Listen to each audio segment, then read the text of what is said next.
This is a 23 Mercedes-Benz G63 AMG, and I honestly don't know what to make of this car because it is trying to be, or has tried to be, so many different things, and yet I wonder now that the G has aged, is it trying to be too much, and what has it sacrificed to become the mall crawler that it is now?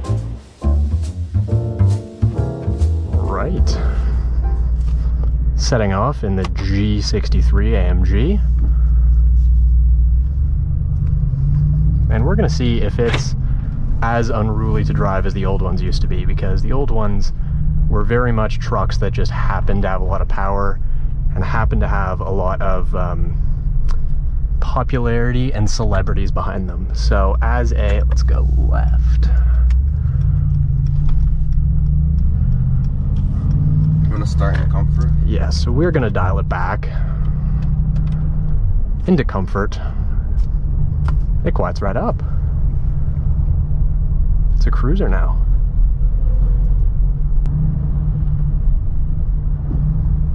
This still has all of its good differentials, all the good off-roading stuff.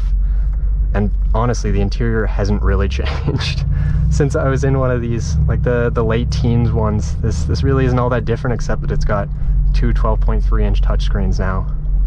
So we're gonna take a right here, and we're gonna casually get up to speed, just in comfort mode.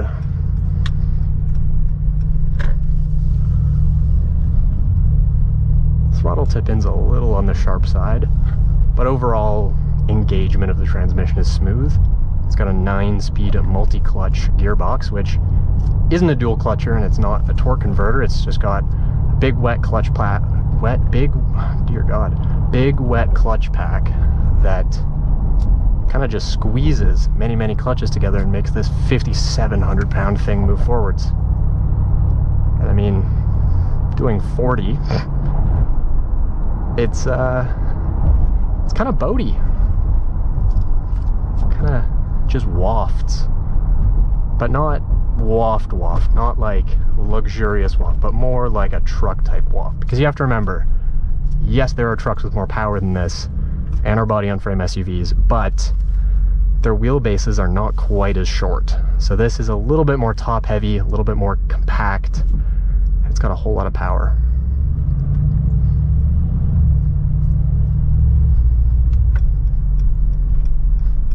Turn signal noise is a little bit, you can't hear it. And in a car this big, I would like to know when my turn signal's on. Not that anyone else on the road would miss this thing, of course, but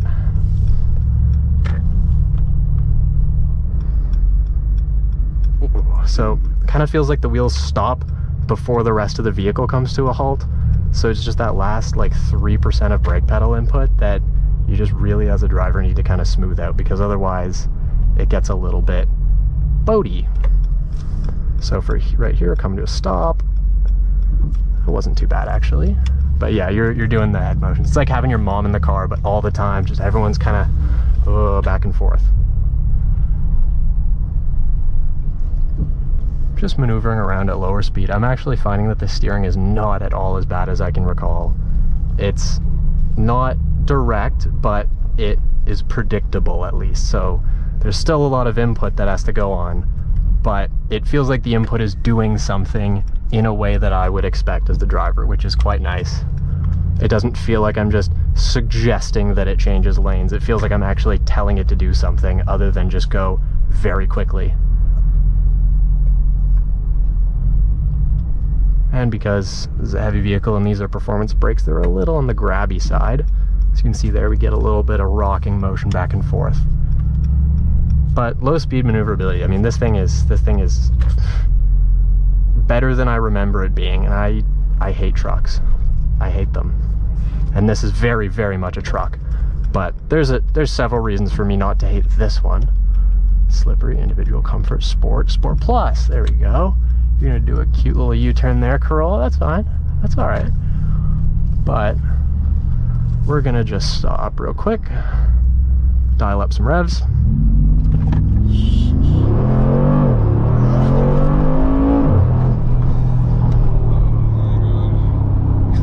that thing moves around underneath you. That's atrocious. It's like so wide. It just You have to control it. it feels like, you know how in the M8 I said that it feels like your skin is accelerating faster than the rest of your skeleton? Yeah. That's what this car feels like. This The feels AMG like a bits is plane, like it's about to take off. like, it feels like the engine and AMG bits are just out accelerating the rest of the like 40-year-old car that this is.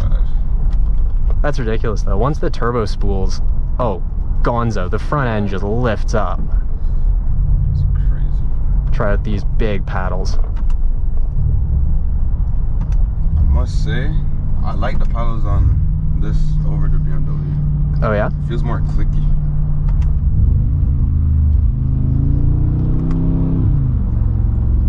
Get some pops under the bridge.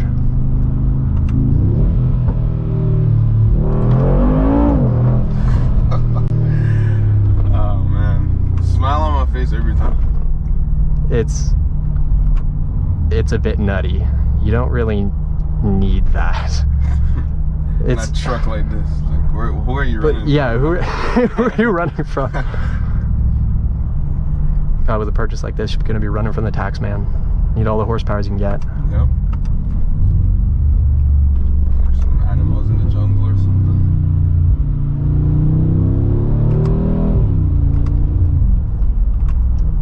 Shifts pretty quickly, but I do like the clickiness. I don't love the travel. There's not. It feels like a very two-dimensional button. It doesn't feel like it. Yeah, you know, the only thing I really like is the click.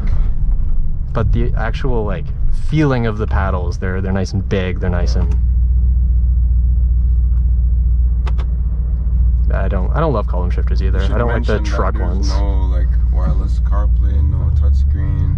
There is no wireless CarPlay and no touch. Oh, no Type C. Yeah, he has the big Type A port. It's so old school. Like, this is manual. It's from the 70s. But still, like, Came with 79 horsepower. Yeah, no touch. That's annoying. Which is weird because it looks like a touchscreen. It looks like it has the touch layer. There's like, I don't know. I don't mind it. For a certain audience, but still. I like all the buttons, all the physical controls. They're all still here. You just it just doesn't. Oh yes, the clocks.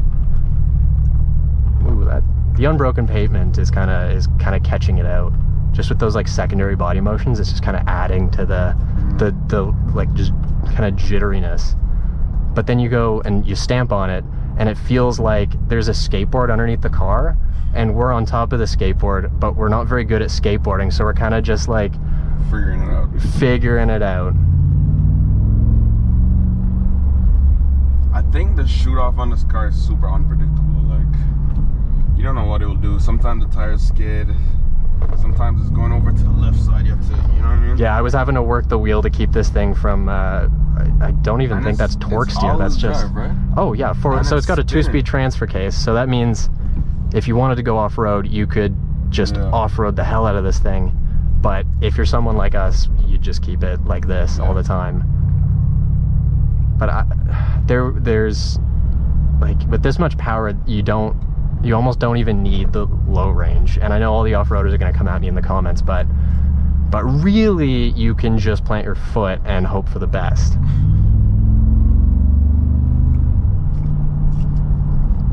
Just purrs.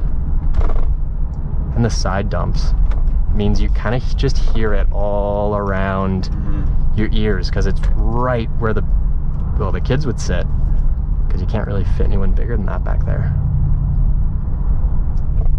For what it's worth, the suspension does stiffen up, or try to stiffen up, but that doesn't make it sporty. That just makes it harsher.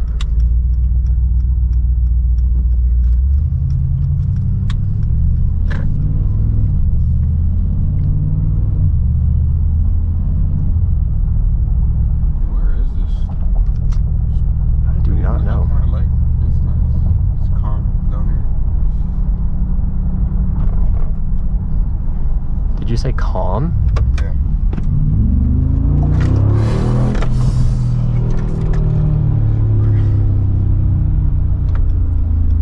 Obnoxious. It's chaos. It's like, did someone say peace and quiet?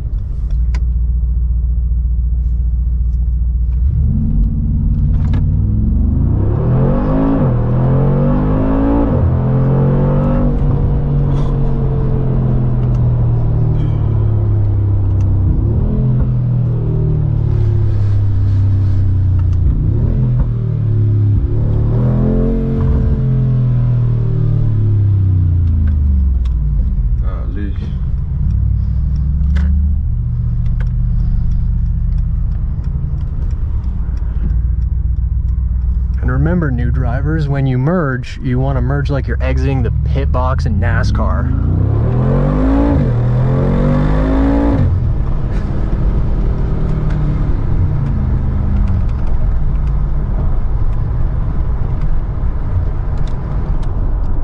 The front gets so loose because the tires are not making enough contact, so the car just starts to pull in whatever direction it wants to. So you're like actually having to fight it because the fronts are lifting so much that it's not putting enough mechanical grip on the ground. It's ridiculous. That's actually, let's just go back to comfort mode real quick. There is a reason for this. If we're in comfort in drive and we just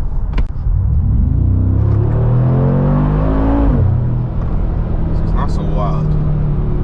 That's not as wild, and it doesn't. Takes a while to build the boost, like, and it doesn't. Hello, what's going on? I already floored it, and oh, there's the power.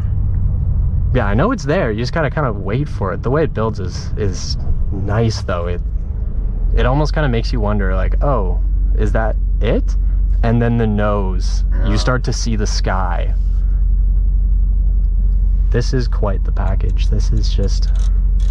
Hefty price tag though. Hefty price tag. What do you have the window sticker on this one? Like I want to say 160 if I had to ballpark. I've seen the same exact spec going for like 270, 280.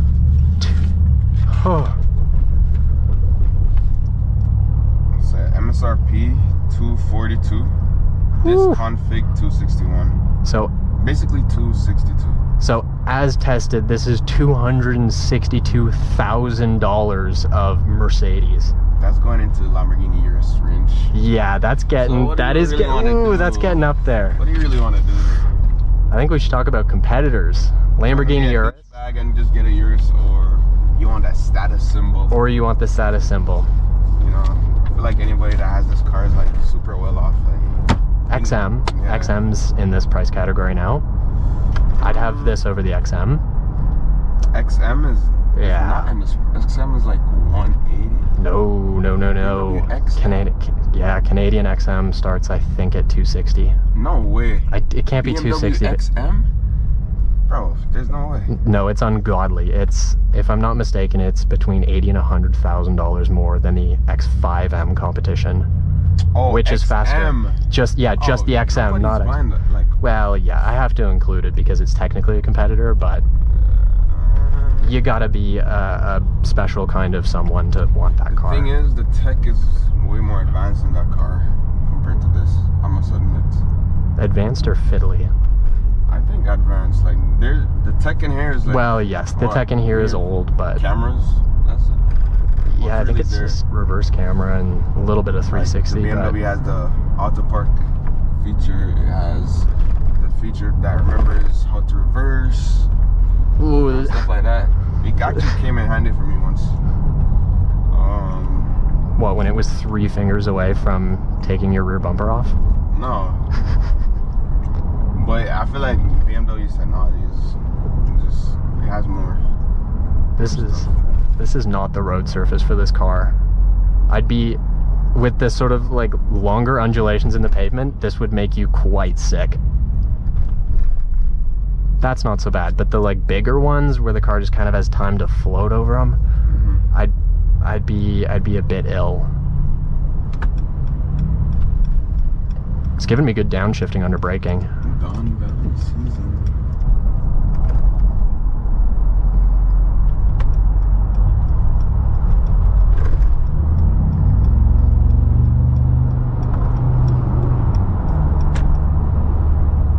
There's a lot of blind spot. What if I hold the left paddle down?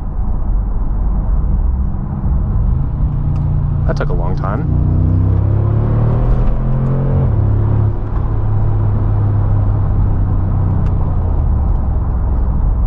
Yeah, so like the BMWs, if you hold the left paddle, it'll eventually give you your lowest possible gear. But it's honestly just faster to hammer your foot down. I'm glad I can do it.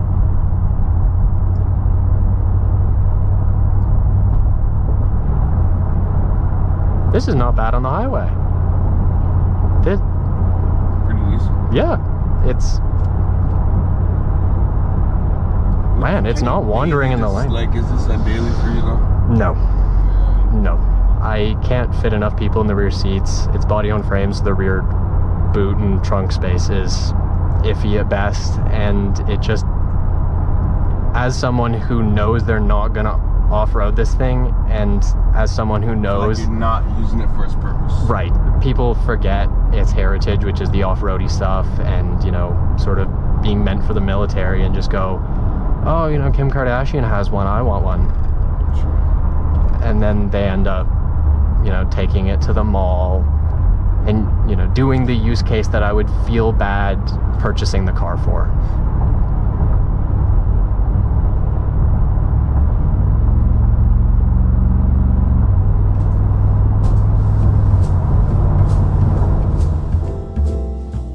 So, what are my final thoughts on the AMG G63? It's confusing. It's a confusing vehicle because on one hand, it is the most off-road capable that it has ever been, and on the other, it's $264,000. So yes, it has locking differentials and 577 horsepower, but it costs and weighs as much as a townhouse. So most people in their rational mind, I'd imagine, are not going to take this thing anywhere it's going to scratch or depreciate. So it is an off-roader's delight, but is just too expensive to leave the pavement.